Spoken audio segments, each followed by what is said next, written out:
Alvo de críticas, tabus e polêmicas, a educação sexual ainda é um tema censurado entre educadores, pais e responsáveis. Mas, apesar da discussão sobre o assunto, você sabe o que de fato é educação sexual? O diálogo sobre sexualidade está diretamente ligado à condição humana. Sandra Freitas é especialista no assunto. A sexóloga educacional afirma a importância do debate. Quando a gente fala em sexualidade, a gente fala sobre a nossa vida, né? A sexualidade ela faz parte da nossa vida desde quando a gente nasce até quando a gente morre. Então essa construção, ela precisa ser feita de maneira saudável. Então ainda existe muito tabu, muito medo, muito receio de falar sobre sexualidade, porque as pessoas associam diretamente, quando a gente fala educação em sexualidade, as pessoas costumam associar a sexo.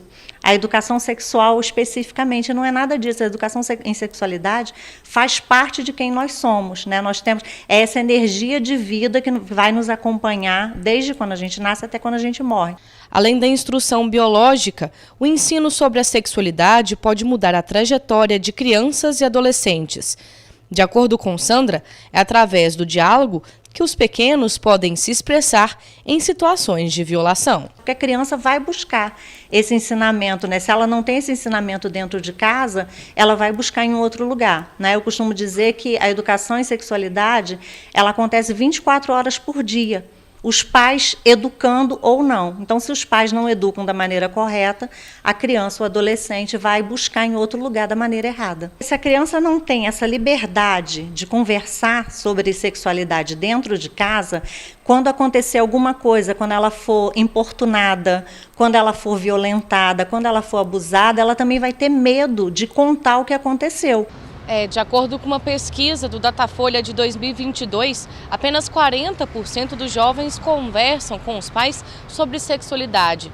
E foi através de uma abordagem acolhedora e atenta que a família de Meire fugiu das estatísticas. A professora é mãe de 2 meninas e afirma a importância do diálogo. Eu sou professora de Biologia e Ciências, né? Minhas filhas, tem uma de 16 anos, a Bruna, e uma de 11, né, a Lara. Então, eu tenho 2 meninas em casa, uma da adolescência já e a outra chegando. Então, eu tento passar para elas o que eu consigo. Então, eu tenho mais facilidade por ser professora, né, de Biologia, mas sempre que elas têm dúvida em alguma coisa, eu tento passar, né, o que é correto, o que é certo, o que eu posso dar de ajuda para elas nessa vida, né, na questão de sexualidade. Essa proximidade que a gente tem que ter dos filhos é que ajuda eles a terem confiança na gente, né, de estar contando as coisas que acontecem, sempre orientando, vendo o que eles estão fazendo, sempre de olho, né, nas situações que estão acontecendo, para que a gente possa evitar certas situações, né, que vão ser prejudiciais para eles. Quando o assunto se refere ao abuso ou alguma situação em que a criança ou adolescente esteja tendo seus direitos violados, não basta apenas falar e denunciar.